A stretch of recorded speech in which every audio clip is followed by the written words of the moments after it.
Sicuramente è una pianta che grazie alla sua abbondanza, la cosiddetta chemodiversità delle molecole che produce, specialmente nelle infiorescenze, questi cannabinoidi che sono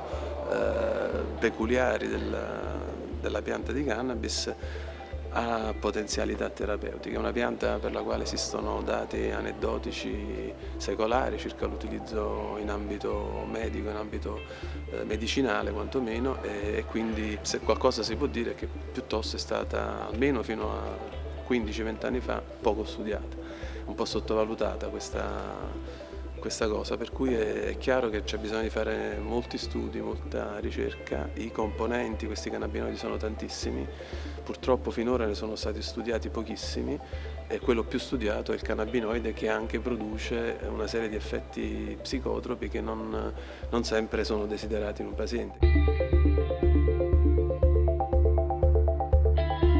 Sono fondamentali perché si tratta di un argomento che è molto sfruttato dai social media, dai media in generale, ed esiste ancora poca informazione. Non è un argomento semplice da capire, quindi va saputo spiegare, ma comunque va spiegato. Vanno evitate una serie di generalizzazioni che si fanno,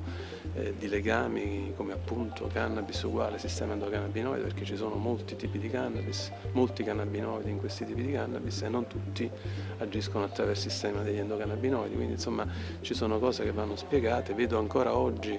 che si fa confusione anche a livello scientifico, si parla di cannabinoidi senza specificare quali, sono tutti farmacologicamente molto diversi, quindi ci sono delle differenze sostanziali, non solo di nome,